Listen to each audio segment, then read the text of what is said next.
Today, we're talking about why people are so furious at YouTube right now. We've got cops suing a guy for posting now viral body cam footage of them arresting him. Sidney Powell's pleaded guilty. The Harlem Three get paid, but is it really enough? We talked to Representative Ro Khanna about why people don't even trust their own politicians. Now, we're talking about all that and so much more on today's extra-large Philip DeFranco show. You daily dive into the news, all made possible by beautiful bastards like you. Support things like our beautiful bastard drop that we just dropped this week. And there's so much to grab. Crop tees and hoodies of Emotionally Exhausted and Keep Going. And we included a lot of tie-dyes with this drop because in addition to Keep Going, we had One Day We'll All Be Skeletons and Ghouls Just Want to Have Fun. Perfect for spooky season along with As Above, So Below. One of my sneaky favorites is the Everyone is a Villain in Someone Else's Storyline. And that's in addition to other goodness like the trucker hat, black denim jacket, the candles, the pins. So grab what you want while you can, but enough of me being Philip DeFranco. We got a lot of news to talk about today, so just hit that subscribe button and let's just jump into it. Starting with, y'all, people are pissed off at YouTube right now. I mean, not that they actually care unless it affects ad dollars, but people are pissed. Right? Earlier this week, we talked about that whole doxing scandal with creator Sniper Wolf and Jax Films, with her posting an Instagram story where she showed up to his home, revealing his house to all her followers in the process, obviously a major privacy and safety violation. And her doing this after Jax Films had made a ton of videos criticizing Sniper Wolf's reaction videos because many in the community believe she's just really stealing and siphoning content more than really transformatively reacting. And so yeah, he's been poking fun at her, but also trying to call attention to the credit small creators deserve in works like this. And Sniper Wolf has obviously not been a fan of that, equating those to harassment. But what appears to be an overwhelming majority don't agree with that, and they've taken Jax Films' side, arguing that not only what she did was wrong and reckless, but that YouTube needs to step in and either demonetize or flat out ban her for doxing another YouTuber. But as your resident critic, Philip DeFranco, predicted, YouTube has done nothing. And so many have accused YouTube of favoritism, thinking that they're just letting her get away with this because she's such a massive creator. With some also saying that YouTube has just been plainly tone deaf amid this controversy. And this in part because yesterday the main YouTube Twitter account tweeted, "Would it be too meta to do a reaction video to a reaction video?" And mind you, this whole situation started because of reaction videos to reaction videos. At the core of this situation is about commentary and critique and what is fair and square to do in these reaction videos. Which is why I decided to poke the bear a little bit yesterday, responding to that in a tweet that kind of blew up saying, "Just as a silly, funny goof, y'all should react to this video." Which I should let you know is the second tweet that I thought of. The first was that I was gonna quote tweet when they said, "Check in on yourself, check in on your friends," and I was just gonna say, "Not like that, Sniper Wolf." But I do want to say, like, I have no ill intent to whoever's running the YouTube Twitter account. I know there's probably like just one or two people trying to do their job disconnected from any sort of enforcement. I mean, it is still incredibly tone deaf and stupid, and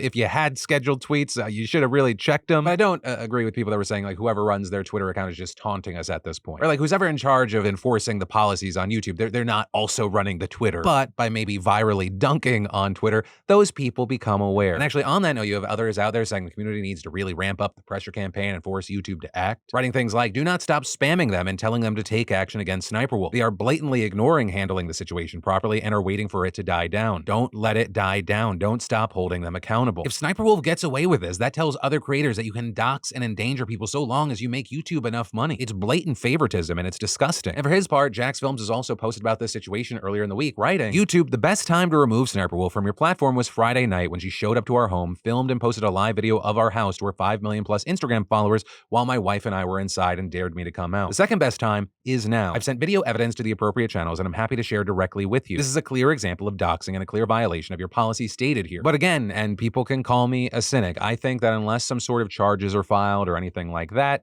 YouTube's not going to do a fucking thing. And that is, and understand this is just my opinion, I don't believe that they enforce their policies evenly. Now, part of that is often logistical. There's just so many fucking channels and so many things are happening. Though here, that's obviously not the case. This is too high profile for that to be like, oh, it got lost in the shuffle. And secondly, it is my belief that if this was not Sniper Wolf and this was someone that maybe was more on the outs with YouTube, right? Someone who was not their keynote speaker, then at the very least, I think they would take some sort of action. Also, I will say with this, I've been hit up by people saying, "Hey, have you asked your YouTube contact about this?" There's really no fucking point. I've been handed off so many times at this point, I feel like a problem child. Also, the reasoning there could be anything. It could just be they have other things to work on, but it also could be, as part of this gig, you raise awareness on topics like what we're talking about here, class actions against their parent company. Though personally, whenever I can, I try to assume that there's not like ill intent. So yeah, that's why my opinion on this is a completely fucked up situation around Sniper Wolf, but I don't think that YouTube's going to do anything. But I guess also with that, I'll pass the question off to you. What are your thoughts here on the whole situation? And do you think that YouTube should do anything? And if so, what is it? And then this guy had no idea that a simple traffic stop would earn him both internet fame and a legal battle. So this is 19-year-old Taven Galanakis, and he's driving through Iowa when two cops pull him over for having his high beams on, which could blind oncoming cars. So officers Nathan Winters and Christopher Wing, they take him through the normal process. They ask for registration, insurance, all that. They then order him out of the car, and after putting him in their patrol patrol car, Winters drops this bomb on him out of the blue. How much have you had to drink tonight? None. What do you mean none? I've had nothing to drink. Okay. Why would your eyes be watery and bloodshot? So this kid's begging to just take a breathalyzer and go home, but instead, the cops first make him go through a series of field sobriety tests. Stuff like looking into a flashlight, standing on one leg, following the finger with his eyes, and walking along a straight line. During which he blurts out, "Come on, man, it's too easy." They then finally give him a breathalyzer, and it shows that he has 0 alcohol in his system. So Galanakis is ready to go home, but then Officer Winters reads him his Miranda rights and accuses him of having smoked marijuana, saying that he did so poorly on the field test that even if it's not alcohol, he may have something else in his system. To which Galanakis responds, I blew 0, so now you're trying to think I smoke weed. That's what's going on. You can't do that, man. You really can't do that. Absolutely I can. Is he allowed to do that? Yes, he is. So then they put him in handcuffs, they take him down to the station, and they put him through a comprehensive drug evaluation. And that again, showing that he is not intoxicated whatsoever. But very notably, that's just where this story begins, because 2 weeks later, Galanakis posts the body cam footage to YouTube where it racks up 2 million views. And then some months later, he sues the Newton Police Department for a violation of his constitutional rights, false arrest, and negligent supervision and training by the county. But then the cops fire back with their own lawsuit alleging defamation and invasion of privacy. And that reportedly because the teen inserted captions with his own commentary into the viral YouTube video and made statements in similar clips on TikTok and Facebook, with him saying about Officer Winters, "The guy is on the slow side of the spectrum and he sounded like a little kid who was role-playing a cop during recess." I'm thinking in my head, no way this guy passed training. Also saying that Wing, quote, sounds like he's faded as hell, and adding that he himself had been, quote, kidnapped then raped by the NPD all night. But then, in 2 separate decisions, the district judge and the cops' lawsuit dismissed nearly all their claims, ruling that the teen's words were mostly non-actionable statements of opinion or rhetorical hyperbole. But still, the judge left open claims of defamation and invasion of privacy relating to a false statement that Winters had been convicted of domestic abuse, with captions saying that the officer, quote, beat the shit out of his girlfriend, though the lawsuit states that while Winters had a protective order filed against him, he hasn't technically been charged or convicted of domestic abuse. And so now we're just waiting for a trial date if one's forthcoming. And so this is going to be very interesting to see how it plays out in its own right, but it's also kind of amazing when you think about how technology like body cams and social media have really changed how all this works. Right, a couple of decades ago, this would have just been some he said, she said thing. But now every single thing that happens can turn into a giant mess with a public audience of millions. And that's then in addition to the claims, the counterclaims, all the lawsuits. But we wait to see what comes next. I'd love to know your thoughts here. And then, how much is 36 years of your life worth to you? And I don't mean it in the sense of like you have a certain job, like just all of the hours and all of your days for all of those years. And so for me, my answer is I don't think there's any amount of money. That's like my life on this planet is already so limited. But for these 3 men who were wrongfully convicted for 36 years, they find themselves on the opposite end of that question. So they've already lost all of that time, and a giant pile of cash is the only justice they're likely to get. Or you've got Alfred Chestnut, Ransom Watkins, and Andrew Stewart, who were all 16 years old back when this happened in 1983. They skipped school one day and they visited their old middle school in Baltimore, Harlem Park Junior High. And after walking around and chatting with former teachers, security kicked them out and locked the doors, according to evidence later presented at trial. But half an hour later, somebody else inside the school shot a 14-year-old boy and stole his jacket, for which the trio were blamed. This, even though witnesses told police they had seen Michael Willis, the actual shooter,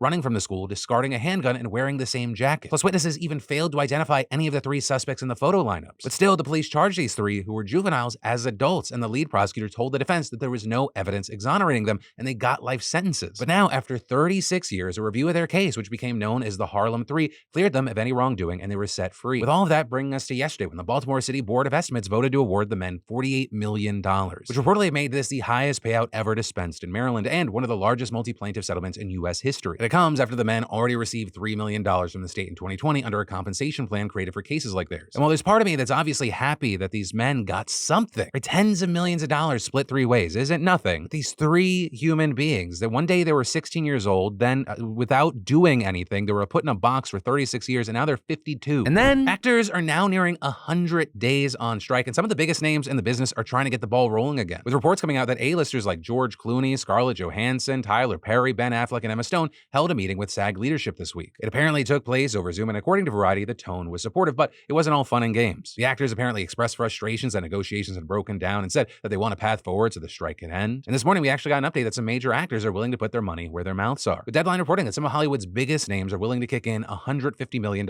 in dues over 3 years to help get the strike in the rear view. And so basically, the proposal would eliminate caps on membership dues so that the top earners can pay more, and then that money can be used to improve health benefits and other things that are on the table for SAG right now. The stars are also reportedly coming up with a new residual formula that would prioritize prioritize working and struggling actors over the big names who already have cash. And with that, George Clooney giving a statement to Deadline saying, "A lot of the top earners want to be part of the solution. We think it's fair for us to pay more into the union. We also are suggesting a bottom-up residual structure, meaning that the top of the call sheet would be the last to collect residuals, not the first." And adding, these negotiations will be ongoing, but we wanted to show that we're all in this together and find ways to help close the gap on actors getting paid. Now, also with this, Deadline didn't say how many actors or exactly who else would be contributing, nor did they say SAG's thoughts on all of it. Though some headlines have come out saying the plan wasn't received too well, but there's also not many details there. But it will be interesting to see if anything comes from this offer or if the pressure that we're seeing from celebrities puts an end to the strike. Though obviously it needs to be remembered, they can't solve every problem. A lot of this has to come from the studios. But still, this is very big and very interesting. And then I'd like to take the time to thank the sponsor of today's show, and the reason I may have been slightly late to a few meetings lately,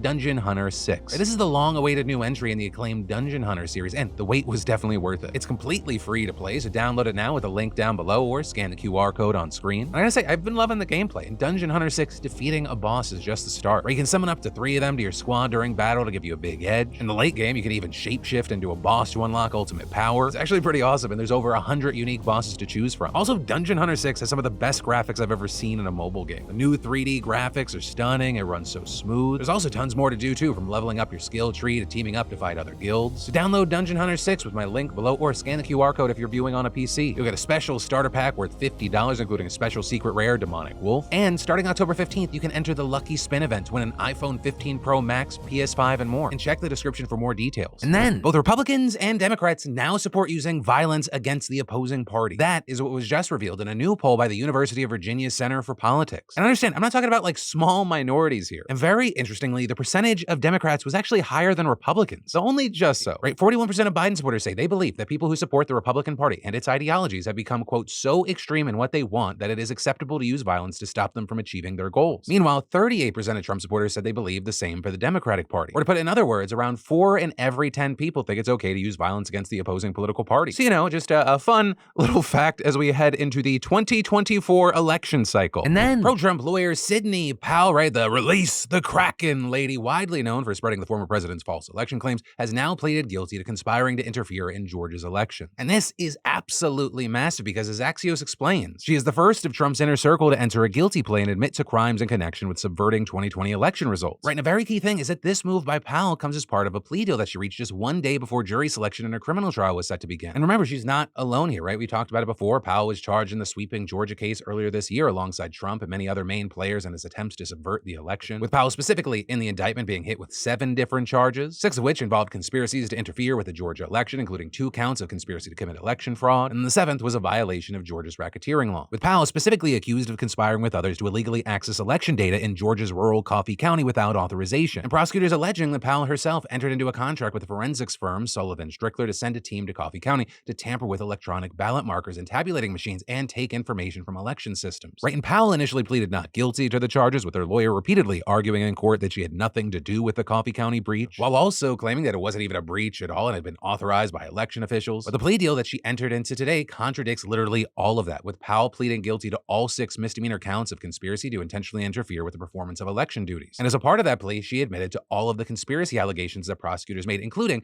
that Powell hired Sullivan Strickler employees to access and copy voting systems without authorization. And so now, as far as the details of the deal, Powell has agreed to receive 6 years probation, pay a $6,000 fine, as well as $2,700 in restitution to the state of Georgia, and write an apology letter to the state's citizens. But then also, very important thing here, Powell also agreed to testify against her co-defendants in the Georgia case. And that is absolutely major because while it's unclear how high up Powell's involvement went into the efforts to subvert the election, it opens up the possibility that she could implicate Trump or other defendants like Giuliani. Though also, I guess regardless of the specifics there, the fact that she even copped to these charges is a pretty big blow to Trump by itself, especially because it means a member of his legal team is now cooperating with prosecutors. While she's not the first person to take a plea deal, she is just the first in Trump's close circle. Because last month we saw Scott Hall, a bail bondsman, reach a similar plea deal where he pleaded guilty to many of the same charges Powell faced for his involvement in the Coffee County scheme. And it's very possible there that he implicated Powell as part of his agreement, which very well may have contributed to her last-minute decision to take her own plea deal, which if all of that were to be true, it seems like the dominoes might be beginning to fall here. Though, that doesn't answer the big question of if those dominoes will fall close enough to Trump to knock him over as well. And then, is Canada's assisted suicide program turning into eugenics? That is what's being debated right now. Right, and that because Canada is set to expand their medical assistance in dying program, otherwise known as MAID, next spring to include people with mental illnesses, including those addicted addicted to drugs. Whereas currently, people are only eligible for the MAID program if they have a, quote, grievous and irremediable medical condition like a disease or disability that has put them into irreversible decline and has caused physical or psychological suffering. And this idea of including people with mental illness, and specifically those addicted to drugs, is currently a hotly debated topic. And not just by politicians, but also by the Canadian Society of Addiction Medicine in a conference this week, where you had Dr. David Martel presenting a framework for assessing those with substance use disorders for MAID at this conference. And he said, "I don't think it's fair, and the government doesn't think it's fair to exclude people from eligibility because their medical disorder or their suffering is related to a mental illness." And adding, as a subset of that, it's not fair to exclude people from eligibility purely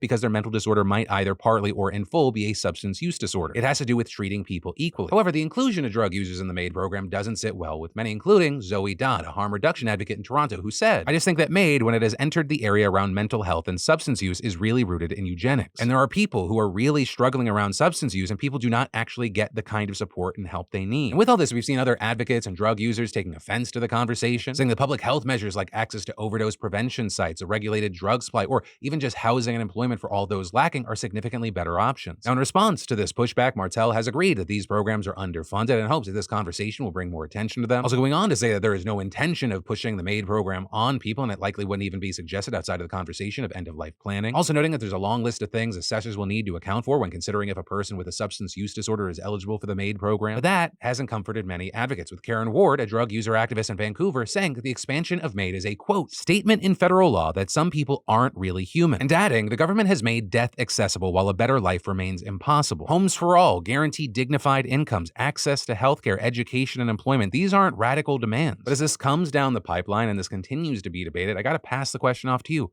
What are your thoughts here? And then, trust in the American political systems has reached historic lows. And while it just kind of felt like that, that's also what was found by an insanely grim new poll from Pew that emphasizes how Americans' views of politics and politicians are, as Pew described, unrelentingly negative. Right? According to the survey, more than 6 in every 10 Americans express little or no confidence in the future of the US political system. And only 16% of the public said they trust the federal government all or most of the time. With Pew noting that while this decline in trust is part of a 20-year-long trend, today it stands among the lowest levels dating back nearly 7 decades. And adding that more Americans expressed unfavorable views of the Supreme Court than favorable ones for the first time ever since polling on the issue started nearly 4 decades ago. Meanwhile, 2 in 3 Americans say they always or often feel exhausted when they think about politics, and the top 2 words they use to describe U.S. politics are divisive and corrupt. And this, it might be my favorite one, when asked to describe in their own words the biggest problem with the political system, 1 in every 3 respondents simply said politicians. And that was the most frequent response. But beyond all the doom and gloom, Pew also found that there are large percentages of Americans who want political reforms. A massive majority, 79%, believing there should be age limits on Congress, with nearly just as many saying the same for the Supreme Court. Also, almost 90% of respondents supported term limits for Congress. Most Americans are also critical of money in politics, with 84% saying special interests and lobbyists have too much influence over politics, 72% saying there should be limits on political spending. And so politicians should be taking this information very seriously as we head into the 2024 elections. And actually, there we have seen some lawmakers saying that fighting government corruption and promoting reform should be a main political platform in this next election cycle. And this including the likes of Representative Ro Khanna, who recently introduced a 5-point plan to fight against the falling trust in government, with those 5 points being: 1, to ban all super PAC and lobbyist donations to Congress; 2, ban Congress from trading stocks; 3, enact a code of ethics for the Supreme Court; and then 4 and 5, impose term limits for both the Supreme Court and Congress. And so to get a better idea of this plan and what's on the line here moving into 2024 for you, we talked to Khanna and tried to break down the various components of this plan. And we actually started by asking him about his plans regarding banning PAC and lobbyist donations, because that's the stickiest of his points, both legally and logistically. Right? Citizens United has such a stronghold on money in politics, and the core of that ruling was that limiting independent political spending from corporations and other groups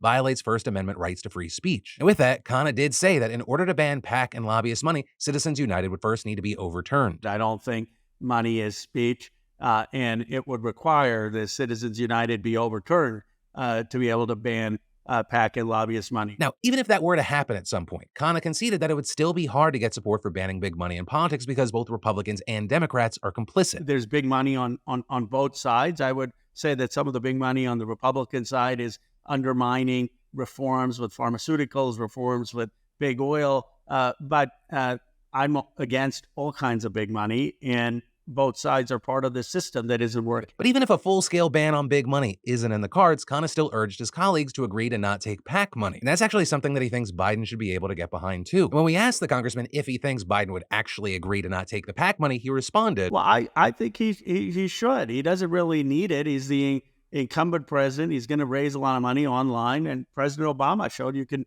win 2 terms overwhelmingly without taking PAC money. We also pressed Khanna on whether Congress has the ability to impose a code of ethics on the Supreme Court. Right, there's been a lot of debate on that question, with Justice Samuel Alito gaining a lot of attention for an interview he did recently where he said Congress doesn't have the authority to set a code of ethics for the High Court, and claiming that there's nothing in the Constitution that gives them that ability. But kind of pushed back against that claim that Congress has no authority. Well, ultimately we do have that. I mean, we're Article 1 of the Constitution. We get to have certain say on rules. And the Congress, of course, also has the power of having hearings and impeachment hearings. And I don't think that the Supreme Court would strike down common sense reforms that Congress passed, or the American public would be outraged if they did that. If they said, no, we don't believe that we should live by the same rules as other Americans, they really would be seen as an aristocratic class. So I think that's an empty threat by Alito. And to that last point, Khanna says that the ethics code that he'd want to set for the Supreme Court is really just the bare minimum to bring them to the same level of accountability as the other branches of government. The irony is, whether you're a Republican or Democratic member of Congress, if you go out for lunch, if you go out for dinner, and you have a bill more than $100, you'll either pay it, your portion of it, or you'll disclose it. And this is true about members of Congress, Senate. Why should Supreme Court justices not have basic disclosure requirements? I mean, they're taking these fancy vacations, we read, they're taking trips. They should disclose it, and they should disclose the nature of that relationship. Beyond the trickier elements of Khanna's plan, we also got some specifics on the more cut and dry provisions like term limits, which again is very important here because as we saw in the Pew poll, there's broad public support for that. I like 18 years for Supreme Court justices so every president can appoint 2 justices. I'm not wedded to that, but that makes the system work. Every president gets 2 appointments, and you still keep 9 Supreme Court justices. For members of Congress, I've proposed 6 terms, 12 years, and 2 terms for the Senate. Again, I'm not wedded to those numbers. But the congressman also acknowledged that in order to get this bill to pass, you'll likely have to make some concessions, or things like allowing members currently in Congress to be grandfathered in. I'm for any bill that will pass. I think grandfathering it or starting the clock once the bill passes is an easier way to get members on board. And to that point, regardless of how much public support there is for these measures that Khanna is proposing, unfortunately, everything's going to come down to how Congress feels. And they have absolutely not been so keen on these ideas in the past. Right? I mean, we've seen multiple stock trading bans proposed, Khanna himself even previously introducing term limit bills, and a Supreme Court ethics bill being floated around the Senate earlier this summer. But zero of those policies have passed either chamber. Just a lot of flapping gums and hand waving. And so we asked Khanna why he thinks that these past attempts have failed. And he actually said it's because Biden and other party leaders have not thrown their weight behind the proposals. Well, we need the president to get behind it. I would have loved the president to have said this is part of the State of the Union. As you know, when the president gets behind something, that makes a difference. We need people to run on it, senators, congresspeople, the party. I'd like the parties to get behind this agenda, leadership to get behind this agenda. Khanna also arguing that support for these ideas could have massive implications for the 2024 elections. I believe if the president endorsed my policies and directed the party to embrace this in their platform, it would dramatically increase his chances of succeeding and unifying this country. And the same's true for Congress, right? Khanna says the reason leadership hasn't put these matters to a vote before is because it's very hard for members to vote against common sense reforms that are supported by the people they represent. My belief is they'd be making a big mistake. They'd be going against public sentiment, and they'd probably lose their seat in an election. So I'm confident if we can get a vote, that people will vote for it. Even if they don't really want to, they'll see the sentiment. And on that note, when we asked the congressman why he thinks that his proposal will actually get enough momentum this time when elements of his plans have failed in the past, he responded. I think what my plan does is it's a galvanizing movement, and it's a movement to make this a 2024 election issue. What I'd like to see is every candidate have to take a pledge saying, I'm going to support Khanna's 5-point reform plan. They may have their own version of the bills, but they will say they're committed to voting for term limits, for banning stock trading, for banning PAC money. And if it becomes a 2024 election issue and people are running on it, then I think it gives momentum to see Spanberger's bill or other bills pass. And that's really what we need. For Khanna, this proposal is all about just getting members on the record on these issues so the American people can see where they stand. Right? This is the first step to actually getting other bills passed. And because some of those bills have bipartisan support, Khanna says that even if he can't get Republicans to co-sponsor his 5-point plan, individual provisions will get support from both sides. So while he plans to introduce his 5-point plan as a single bill by the end of the year, he's fine with it being broken up as long as Congress votes on the record so Americans can hold them accountable. And so we can actually move towards actually enacting these policies. But the main thing is that it needs to be a vehicle for mobilization so that this becomes an agenda that Democrat or Republican candidates can pledge to and get behind.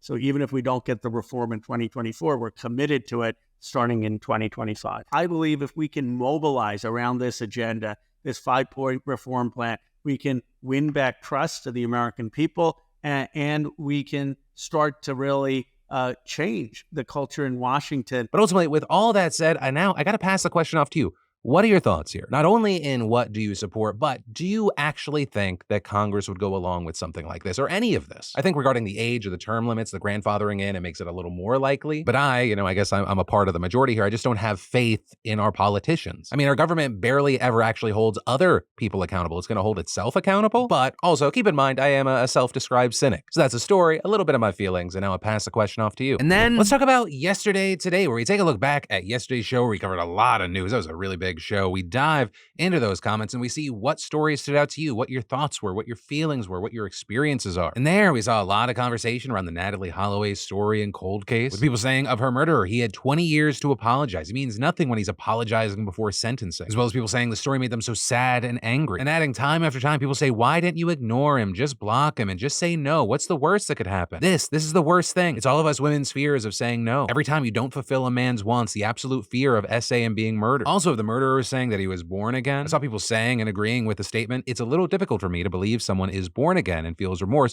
over the murder of a woman while in prison in another country for the murder of a second woman. I also saw a lot of people sounding off on the school lunches Lunchables story. Some of y'all saying, thank you for talking about the Lunchables. In Philadelphia, the school district is fighting parents to keep them out of the cafeterias. It's sad how marketing has become superior to professional nutrition recommendations. I hope the district stays strong and doesn't give in to the parents' demands, which I will say was really interesting to hear because I thought definitely it would be the other way around. It's crazy that we can live in a world where the school's like, please don't let us poison your kids, which also may give an answer to one of the popular questions in the comments yesterday, where one of y'all said, as a European, seeing the food in U.S. schools is baffling. It was obvious this was going to happen, but how have parents and politicians not stepped in by now? I guess because apparently in some places the parents want this. People also sharing their stories, saying things like, my mother-in-law was a school lunch lady for 30 years. She took pride in her job and stated that she refused to give children food she herself would not eat. But saying after she retired, she came to my daughter's school to eat lunch with her. They were served rock-hard rolls, expired milk, half frozen fruit pieces, and meat that even the lunch ladies working there couldn't identify. She asked. She was horrified and cried since that was the only meal some of these kids would eat that day. We live in the country in a poor rural town, and food wasn't even fit for a dog. But then the final comment I'll include today is love these long shows, and Phil seems to actually be enjoying it more and more lately. There was a time I thought we'll have another 6 months tops, but now I can see him doing this for a while longer. And to that, I actually want to say a few things. The first, I'm glad y'all like long shows. That said, every time we post, to some degree, everything is an experiment. Personally, I think our sweet spot for long shows is 22 to 27 minutes. When we hit like the 35 plus minute shows, I think that's too much. But certain days the news calls for it. And when the world's not on fire as much, I think that's where the 15-minute shows and stuff work. But it is also crazy to think like this originated as a 2 to 3 minute news show. And then secondly, regarding like enjoying it more, definitely doing this longer, that I actually completely credit my team. My team that we've built out is fucking amazing. They are the only reason I can consistently put out this content without wanting to jump off the roof. And while obviously the news will constantly fluctuate and the views will always fluctuate because,